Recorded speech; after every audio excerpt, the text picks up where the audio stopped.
Welcome to Nandidhwajam YouTube channel. Please subscribe this channel. Today, the topic what we are going to discuss is Prana Pratishta in Ayodhya.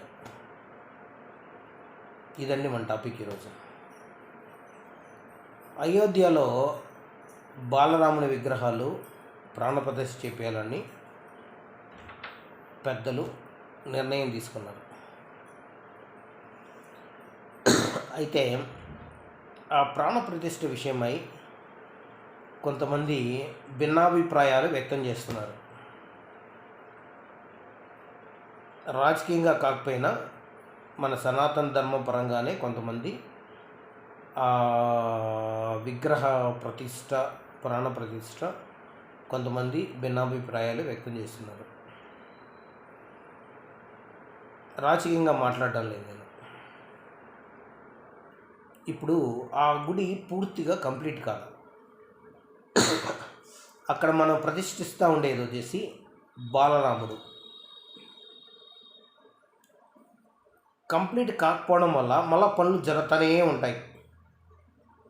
అంటే మనం ఆ రాముని విగ్రహానికి ప్రాణప్రతిష్ఠ చేస్తే అతనికి ఒక స్టేటస్, అంటే రాముడు కూడా ఒక స్టేటస్గా పరిగణించబడతాడు. భారత రాజ్యాంగం ప్రకారం తెలిసే ఉంటుంది అందరికీ.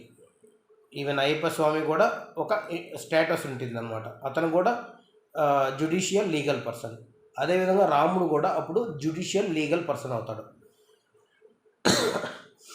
ఇప్పుడు మళ్ళా తిరిగి వాళ్ళు కొన్ని పనులు చేయడం వల్ల ఏమవుతుంది, కన్స్ట్రక్షన్లో కొద్దిగా డిస్టర్బెన్సు, సౌండ్ డిస్టర్బెన్సు అవంతా వచ్చేదానికి ఎక్కువగా ఆస్కారాలు ఉంటాయి.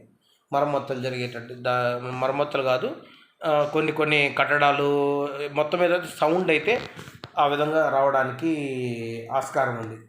అది కొద్దిగా భక్తులకి ఇబ్బంది, అక్కడ ఉండే రాముని విగ్రహానికి కూడా ఇబ్బంది. రాముడు కూడా ఇప్పుడు ఏమవుతాడు, జ్యుడిషియల్ పర్సన్ అవుతాడు. అతనికి కానీ ఇబ్బందే కదా. పూర్తి అయిన తర్వాత కదా మళ్ళా చేయాలి, ఎందుకు ఇంత హడావుడిగా చేస్తున్నారు అని ఒక అభిప్రాయం ఉంది. ఇంకో అభిప్రాయం ఏమైనా వస్తుందంటే, ఇప్పుడు శ్రీరామనవమి రోజు మనం ప్రాణప్రతిష్ఠ చేస్తే బాగుంటుంది అని కొంతమంది సిద్ధాంతకర్తలు చెప్తున్నారు. కొంతమంది జ్యోతిషవేత్తలు లేదు, అంతా బాగానే ఉంది, కరెక్ట్గానే ఉంది, మంచి ముహూర్తమే అంటున్నారు. ఇక్కడ మనం చెప్పుకోదగ్గ విషయము, ప్రధానమైన విషయం ఏమంటే, 4 శంకరాచార్య మఠాల్లో పీఠాధిపతులు ప్రస్తుతం ఉండే శంకరాచార్యులు, గోవర్ధన మఠము, శృంగేరి, జోషి మఠము, ద్వారకా మఠం, వాళ్ళు ఎవ్వరు కానీ అంత సుముఖత చూపిస్తలేదు.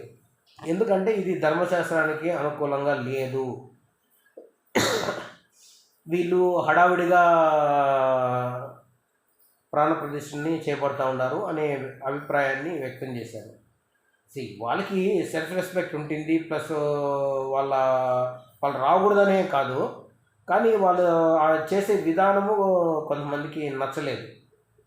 ఫ్రాంక్గా చెప్పుకోవాలంటే ఒక సాధారణ పౌరుడిగా మళ్ళీ ఆలోచిద్దాం.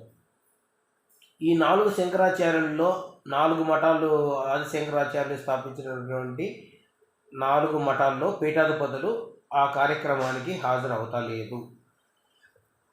ఎందుకంటే వాళ్ళ శాస్త్రం ప్రకారం అది జరగడం లేదు అనేది వాళ్ళు అభిప్రాయాన్ని కూడా వ్యక్తం చేశారు.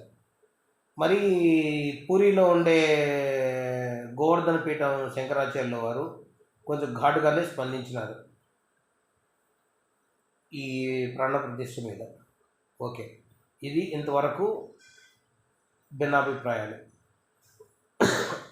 ఒక వ్యక్తిగా, ఒక భారతీయ పౌరుడిగా ఇన్ని ఏళ్ళ తర్వాత కష్టపడి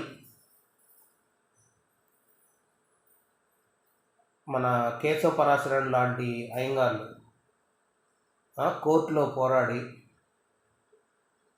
కేసు గెలిచి నిర్మాణం చేపట్టి ఇన్ని రోజులకు కొన్ని వందల సంవత్సరాల తర్వాత రామ్లల్లాని అక్కడ బాలరాముని అక్కడ ప్రదర్శన చేసేటప్పుడు ఈ ధర్మ సూక్తాలని కొద్దిగా ఆలోచించాల్సిన అయినప్పటికీ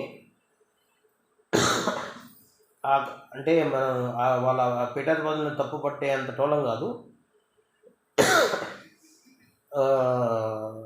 ఈ కార్యక్రమం మంచిదే, భారతదేశానికి మంచే జరుగుతుంది.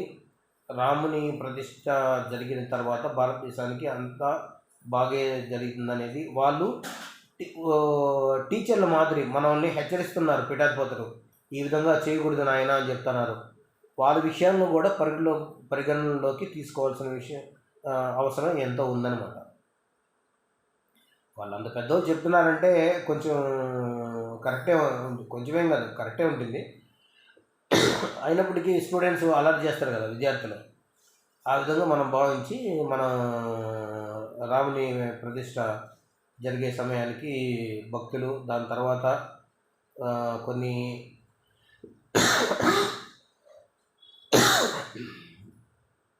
లక్షల సంవత్సరాలు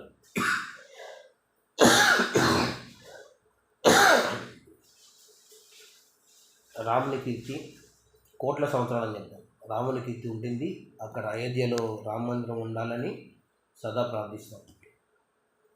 వాళ్ళ గురువులు, వాళ్ళ మాట మనం కాదనలేము, వాళ్ళు కరెక్టే చెప్తారు కూడా. 100% వాళ్ళు చెప్పింది కరెక్టే ఉంటుంది. కానీ మన స్టూడెంట్స్ కదా, చిన్నపిల్లలు మాదిరి అనుకోండి, వాళ్ళ ముందు జ్ఞానంలో వాళ్ళ పాదధూళికి కూడా మనం సమానంగా మనం వాళ్ళు చేసే అల్లరి ఉంటుందన్నమాట. రాముని తెచ్చేసినాము, రాముని గుడి కట్టేసినాము, ప్రాణమోసం చేసేస్తున్నాము, అంతా అయిపోయింది, ఓకే డన్ రామా అని మనం అనుకోవడంలో రాముడు కూడా ఇంకా హ్యాపీ ఫీల్ అవుతాడు. హనుమంతుడు ఇంకా ఇంకా ఇంకా ఫీల్ అవుతాడు, ఏమని హ్యాపీ ఫీల్ అవుతాడు వాళ్ళంతా. సరే, మొత్తం మీద మనకి అయోధ్యలో రామ మందిరం జనవరి 22వ తారీఖు 2024 సంవత్సరంలో మన జన్మలో మనం చూస్తున్నాం.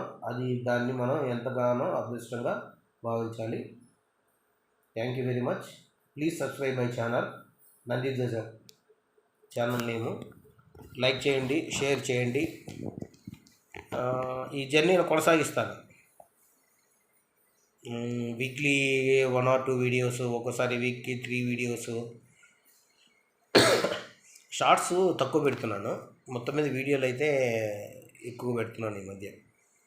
చూడండి, మీ సద్విమర్శకి నేను సదా లోబడి ఉంటాను.